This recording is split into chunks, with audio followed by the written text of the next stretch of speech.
beneath the eternal glow of the ashen moon, where mountains cast shadows that stretched like claws across the earth, a strange tale begins. In the remote village of Ebonvale, a place swallowed by forests older than time, locals whisper of a curse. They say the woods hum with voices at night, voices that lure lost souls deeper into the dark. Few who wander return, and those who do are never the same. Into this haunted land arrives Leora, a spirited traveler with fire in her heart, seeking adventure and escape from the suffocating life she left behind in the bustling city.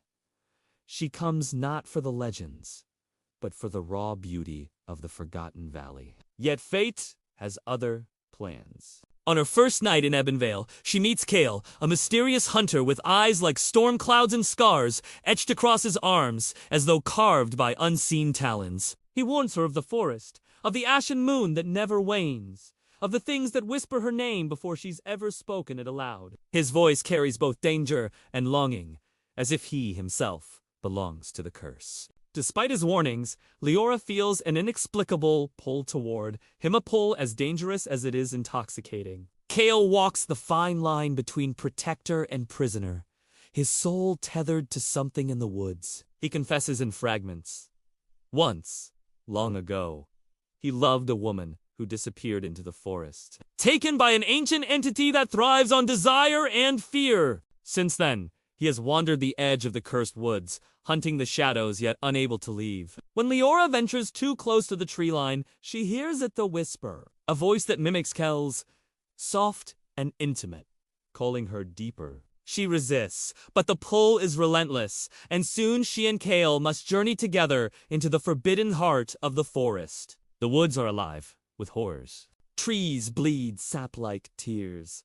Shadows move without light. They stumble upon ruins where statues of lovers embrace, only to realize the statues are not stone at all, they are people, petrified mid-kiss, their last moment frozen for eternity. And always, the whispers persist, speaking their deepest fears and forbidden desires. As they travel, Leora and Kel's bond deepens. They share stolen glances, fleeting touches, and confessions beneath the shrouded canopy. But love here is dangerous. It feeds the forest. The stronger their feelings grow, the more violently the curse reacts. The forest thrives on passion as much as fear, bending reality itself to trap them in endless illusions. They fight creatures born of nightmare wolves, with hollow eyes, rivers that turn to blood, a storm of ash that nearly suffocates them. Yet the greatest battle is not against the forest, but within themselves. Leora begins to see visions of Kale turning against her, holding her while the forest swallows her whole.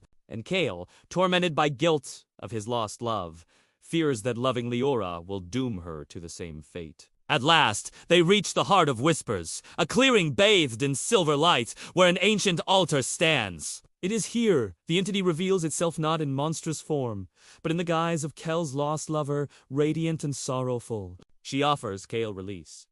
Stay with her in the eternal embrace of the forest, and Leora will be spared. But if he refuses, the forest will consume them both. The decision tears Kale apart. His heart aches with memories of the past. Yet his soul burns for Leora.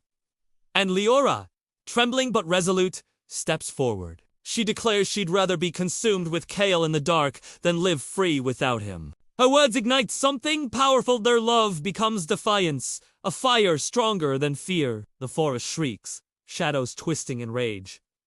The whispers turn to screams. But instead of yielding, Kale takes Leora's hand, and together they step onto the altar. Their kiss, fierce and unyielding, becomes their weapon.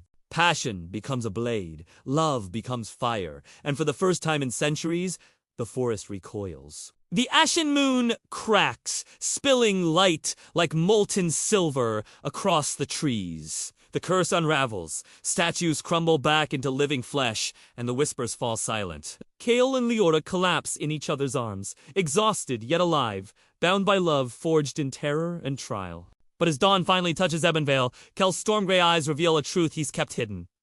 The curse never truly dies. It only sleeps! And one day, when the ashen moon rises again, the whispers will return. Until then, Kale and Leora choose to live not in fear, but in the fragile, burning beauty of love.